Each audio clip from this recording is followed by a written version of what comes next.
Bandla kaMjungwane kaNdaba seliyikhethile igumbi lenkosi enkulu uGombo lesidima semaMpondo kwaba mkhulu kade abo. Zazilokhu zigqishelene njalo phela izinsizwa amabutho akhona kwaZulu asuka emakhosini ngamakhosi ahlukahlukene. Zenza lokhu njena akekho phela owaziyo ukuthi sezigqishe kuleli hlathi ziwumshoshaphansi. Nayo inkosi uDinizulu ithule sengathi nje akaze kwenzeke lutho. Kodwa yayimthembisile phela uBhambatha ukuthi ineqhinga elithile eliyimfihlo elizokwazi ukuthi lenze ukuthi bekwazi ukunqoba lempi namaNgisi kalula. Inkosi uDinizulu ayifunanga ukulidalula leli qhinga layo, kodwa sengathi uChakijana kaGezindaba wayelazi leli qhinga, ngoba kwathi kungazelele muntu kwabonakala sekungena elinye ibutho elaliphethe izibhamu elaliholwa uye uMaNkulumane kaSomaphumi. Chabo ukuthi leli butho lalizolwa kwakungenjalo, lalizodiliva phela izikhali. Ajabula kakhulu amabutho ayegqishile kulo ihlathi laseNkandla, kanti naye uSigananda kwakuthuke ebonakala esefika khona ngesinyelela lapha phakathi ehlathini, eze nawo phela amaqhinga azo izimpi. Phela uSigananda wayesebenza ngokukhulu ukuzimisela kusukela emandulo, njengoba kwakuyibona phela babekhanda nayo imikhondo. Waphinde wathubusa yona phela inkosi uCetshwayo ngalesi sikhathi ihlezi esigodlweni esasiyimfihlo phakathi kuleli hlathi. Leli hlathi laliyinqaba, lalithenjwe kakhulu kwaZulu ukuthi uma uke wangena phakathi kuleli hlathi uphephile, ngoba umuntu oyisifika namthwalo akalazi leli hlathi elinemigede eyimfihlo. Inkosi uDinizulu ihleli njena kanti bihlezi phezu kwemfihlo yokuthi ithumele phela izinhloli zayo ezizweni ezakhelene naye phela uZulu, ezinye zibheke khona eSwazini ziyobika lona lolu daba lamaNgisi ukuthi yelekelelani akashaywe amaNgisi asadlobe kakhulu. Ezinye zahamba zazafika khona phela eMpumalanga lapho kwakuzinze khona phela abantu bakhe uSekhukhune. Ezinye zabheka khona endaweni yaseTransvaal nase-Orange Free State. Kuyoncenca kuncencelwa yona lempi, ingakho phela isilo uDinizulu kade sithi uBhambatha akangachamazeli ngoba amanye amakhosi awakayilungeli impi. Okusho ukuthi isilo uDinizulu sasilokhu sikade silokhu sithumela izinhloli zaso ukuthi kuyoxoxiswana phela namanye amakhosi ukuthi wona abona kanjani. Phela ngokwawo amaNgisi uDinizulu lona wayengaseyona inkosi. Inkosi esemthethweni kwagcina ngayo phela uCetshwayo. uDinizulu waseyinkosi nje yakho ukuthi babemkhulekela phela abantu, kodwa nawo umhlaba wayengasenawo.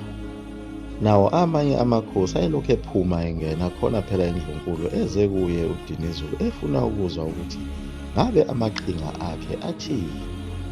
Kwakuthi kusakhulunywa khona lapho lisuke ibutho lithi wena wendlovu bayede, ebese lithulisa yena uDinizulu ukuthi ningakhulumeli phezulu bazosuke bezwe osibhinqa amakhasana ney'mpukane eziluhlaza zawo phela amaduku esandleni. Kanti naye uBhambatha wayengaseyona phela inkosi, njengoba amaNgisi phela egcine engamtholanga abeka phela yena ubaba omncane wakhe uMagwababa. Kanti uzothi mayibuya uBhambatha ehamba naye uChakijana kaGezindaba efice uyise omncane hlezi esihlalweni. Lapho kwashunqa khona iy'ntuli, wamshaya wamchitha, bahlakazeka bonke babalekela kubo abelungu. Esinye seyizathu zokuthi uBhambatha agijima asheshe ayogqisha khona ehlathini ngoba wayibona ukuthi bazobuya laba belungu, njengoba phela kwasekukhona nawo amaphoyisa angabantu abamnyama ababebizwa ngayo iZulu Police, eyayingaphansi kwayo phela leya nhlangano okwakuthiwa i-African Native National Contingent. Ayeqeqeshwe kakhulu, iqeqeshwa ngesibhamu yiwo phela amaNgisi. Lolu hlelo lwalaba bantu abamnyama ababeqeqeshwe ngesibhamu ibona babenzela phansi zonke izimpi zakwaZulu. Lapho zithi khona seziyalinqoba iNgisi kuvele kuqhamuke laba bantu abamnyama. Nakuyo impi yamaBhunu kwakuyibo futhi laba bantu ababebambe leli qhaza. Kanti nakuyo impi kaSekhukhune elwa nawo amaNgisi kwakuyibo laba bantu ababebambe leli qhaza. Kodwa okwakubuhlungu ngabo laba bantu babethi uma befa ezimpini bagqitshwe emgodini owodwa. Abanye babeshiwa kanjalo bedliwe ezinyoni zezulu. Ingisi laliye liyithathele izinhlamvu zalo ezilinikeze lona leli dube kanye nesibhamu, shiye kanjalo leli dube. Bonke labo bantu ababefa ngesihluku esinjalo ababengabadayisi, bona phela abangaphesheya kothukela, abase beyinkinga enkulu esizweni esimnyama, ngenxa yokuthi iningi labo lalikhandwe yibo phela abantu ababebalekele amacala khona kwaZulu, bawela uthukela bazinikela esilungwini. Futhi bathi uma befika esilungwini bayithanda le mpilo yasesilungwini, bengasafuni ukubuyela empilweni yabo akade beyiphila, njengoba basebezihlalela kuwo amasonto obuKristu. Abanye babesebenza khona emakhishini abo abelungu, abanye besebenza ezingadini kanye nakuwo amaplazi abo abelungu. Lezi zindaba zaBhambatha zasabalala kulo lonke izwe ukuthi kunendoda ehlala ehlathini kanye namabutho ayo. Naye uMahatma Gandhi lona wayengasaqondakali ukuthi wayeyiliphi, njengoba wayekhona phela elekelela wona amangisi kuyo i-Anglo-Boer War. Naye wayesebikelwe lolu daba ukuthi kunesiqhwaga esizingelwayo esiduve phakathi ehlathini laseNkandla. Njengoba naye uGandhi wayenebutho lakhe, leli lalinguShaya Sibhamu, libuye lishintshe futhi libe i-ambulensi elekelela amangisi asuke elimele empini.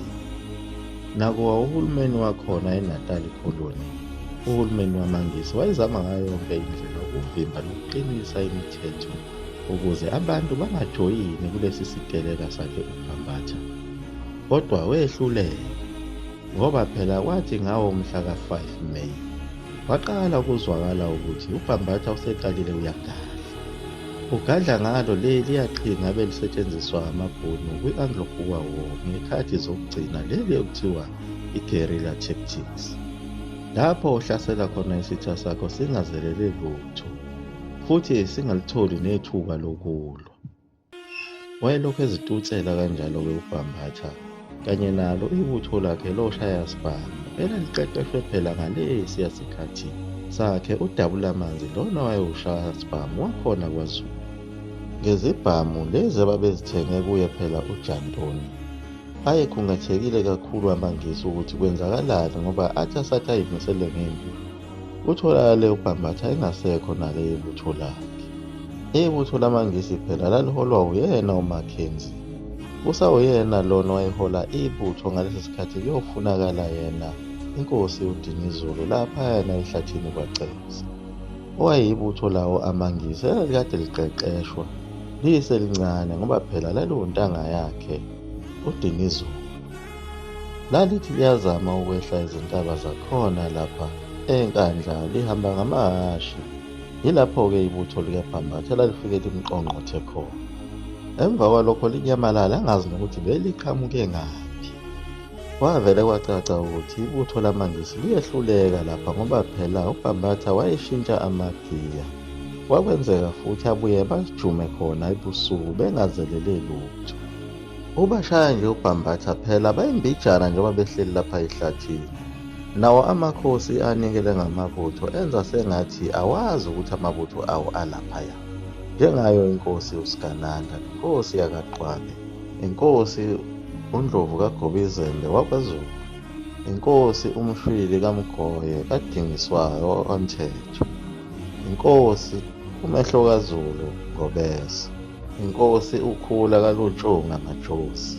Ebikade iyilo idube, ngoba phela yayikade induna yakhe uSonsewu, kodwa yajika ngawo umuzwa ukuthi nakho phela amangisi esicindezela, yagqisha naye uBhambatha. Inkosi uSwayimane kaZiphuku kaNtuli, kube inkosi uMphumela kaNdlela. Iwona lawa amakhosi ayekhiphe zona izizwe zawo phela anikela ngazo ukuthi ziyolekelela uBhambatha kulo ihlathi laseNkandla, kanye nabo abanye ababengamakhosi ababefisa ukuyolandela yena phela uBhambatha, kodwa babesaba ngoba phela babenesivumelwano nawo amangisi. Liyaguqa lapho eGumgedlela, Mzulu amafutha omkhulu into emesiwaphathe. Amen.